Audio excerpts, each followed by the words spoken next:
Assalamualaikum warahmatullahi wabarakatuh. Kami dari kelompok 3 akan mempresentasikan tentang peran guru sebagai teladan pembelajaran, keterampilan, sosial, emosional atau KESL. Terdapat tiga aspek yang akan kita bahas pada kesempatan kali ini. Yang pertama tentang peran guru dan sekolah dalam penerapan KESL. Yang kedua tentang pengaruh karakteristik peserta didik yang berbeda-beda dalam pembelajaran KESL. Dan yang terakhir tentang review film Laskar Pelangi yang berhubungan dengan pembelajaran KESL di sekolah. Aspek yang pertama tentang peran guru dalam penerapan pembelajaran KESL di sekolah. Untuk membahas peran guru, di sini akan dibahas terlebih dahulu tentang tantangan dari penerapan pembelajaran sosial emosional dari sudut pandang guru. Yang pertama, keadaan zaman yang berbeda antara peserta didik dengan guru, sehingga penerapan emosional dan sosial di kalangan peserta didik tidak cukup relevan. Yang kedua, kurangnya pemahaman peserta didik dalam mengidentifikasi dan menyadari emosi diri sendiri dan juga emosi orang lain. Yang ketiga, kurang pahamnya peserta didik dalam memahami pengalaman emosional, penyebabnya, dan juga kemungkinan konsekuensi dari emosi yang dimilikinya. Yang keempat, ada kekurangan peserta didik dalam mengatur emosi untuk beradaptasi secara efektif dengan situasi dan juga dalam beberapa sumber yang ada. Dan yang terakhir tentang kekurangan peserta didik dalam mengekspresikan emosi secara efektif, yang paling sering dikaitkan dengan empati dan juga ketegasan. Aspek ini semuanya kami dapat dari Johannes, Buffat, dan Weisburn yang dimuat dalam Mutmaimah tahun 2022 di halaman 64. Kasus-kasus yang dialami guru berkaitan dengan tantangan tersebut, kami ambil dua kasus, di mana terdapat siswa yang tertidur di dalam kelas saat jam pelajaran. Kenapa siswa yang tertidur di dalam kelas saat jam pelajaran ini masuk dalam kasus yang berkaitan dengan pembelajaran sosial emosional?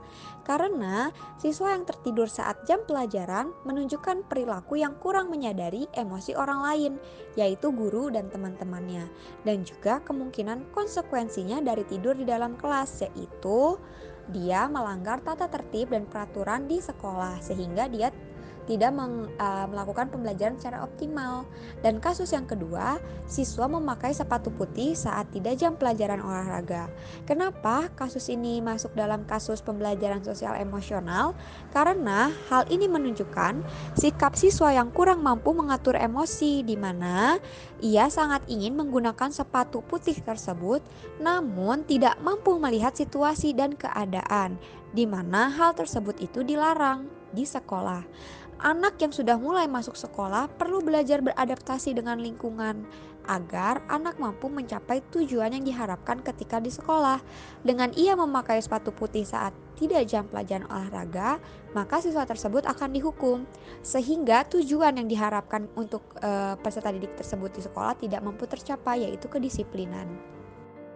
Yang kedua adalah peran sekolah dalam mendukung pembelajaran sosial emosional. Jika tadi pembahasan tentang tantangan dan juga kasus yang dihadapi oleh guru dari pembelajaran sosial emosional, di sini kita akan membahas peran sekolah yang mendukung pembelajaran sosial emosional. Yang pertama, tentunya sekolah harus menyediakan wadah bagi guru dan juga peserta didik agar mampu mengelola emosi dengan baik, yaitu wadah seperti bimbingan konseling yang ditujukan untuk guru dan juga peserta didik untuk mengeluhkan atau mengeluarkan atau meluapkan segala keresahan emosi yang dihadapi dalam melaksanakan pembelajaran di kelas.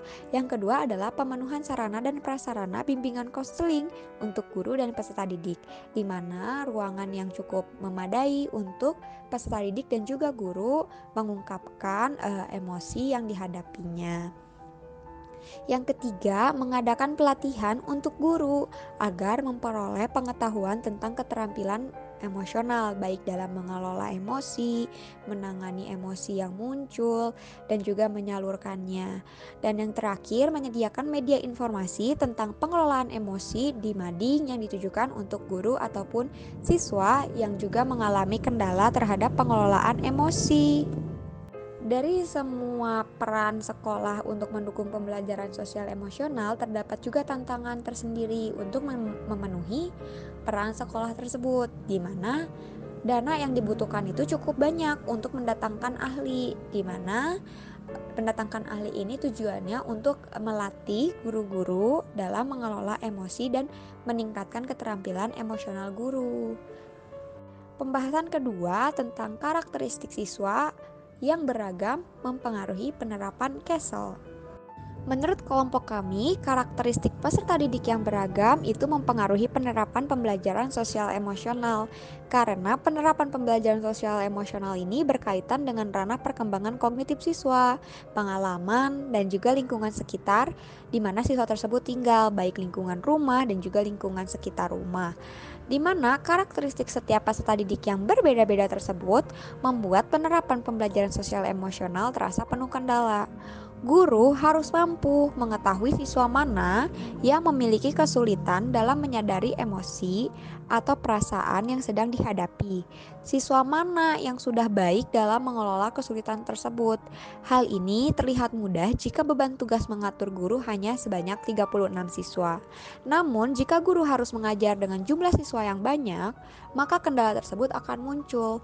Terlebih, penerapan CASEL yang terdiri dari 5 tahapan harus diterapkan dengan baik kepada siswa yang jumlahnya cukup banyak.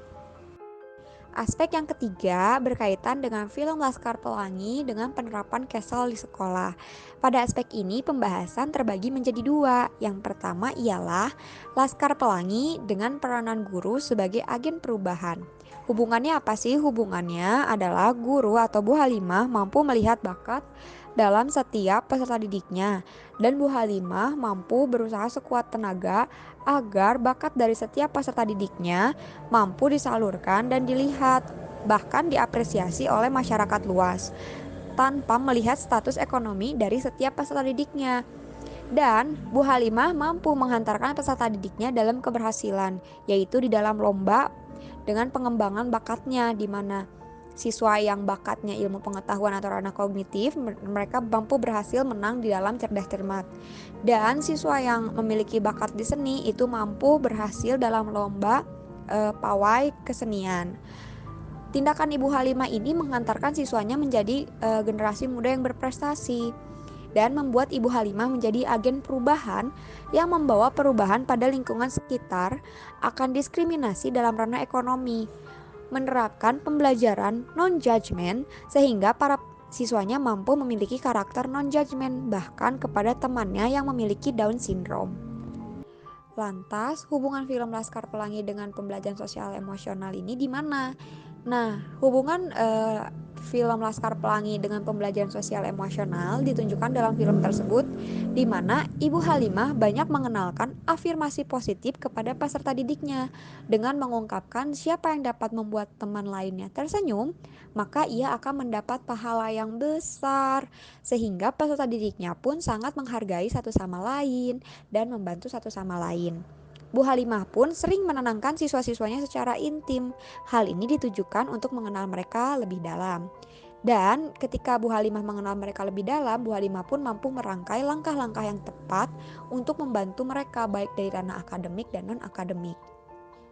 Yang dilakukan Ibu Halimah tersebut telah memuat aspek pembelajaran sosial emosional seperti kepedulian, menyadari bahwa emosi akan mempengaruhi suasana belajar, sehingga Bu Halimah mampu mengelola emosi agar pembelajaran tetap dapat diterima peserta didiknya. Bahkan oleh Harun, sosok tokoh yang mengalami Down syndrome. Bu Halimah pun sudah menentukan tujuan yang ingin dicapai, seperti beliau selalu mendukung siswanya untuk mengikuti lomba dan mampu menjadi motivator yang baik bagi setiap peserta didiknya. Kesimpulannya, dari peran guru sebagai teladan pembelajaran keterampilan sosial emosional atau CASEL ialah guru memiliki peran yang penting dalam pembelajaran CASEL dengan 3 sudut pandang. Yang pertama sebagai pemimpin, di mana guru mampu menerapkan rasa non-judgment, distress tolerance, empati, simpati, dan sensitif di kelas agar peserta didiknya mampu mengetahui keterampilan dari mengelola emosi tersebut. Yang kedua sebagai motivator, yang merasakan dan mampu memberi respon sesuai dengan apa yang dirasakan orang lain. Dan yang ketiga, pendidik mampu atau guru sebagai pendidik itu mampu memberikan pembelajaran yang terbuka dan bersahabat dengan memperhatikan situasi serta perspektif orang lain dalam merangkai pembelajarannya. Berikut ini referensinya yaitu dari Mutmaimah tahun 2022 tentang peran guru dalam melatih anak mengelola emosi yang diterbitkan oleh Ya Bunaya volume 6 di halaman 63 sampai 76. Terima kasih, semoga presentasi pada kesempatan kali ini dari kelompok kami dapat bermanfaat. Wassalamualaikum warahmatullahi wabarakatuh.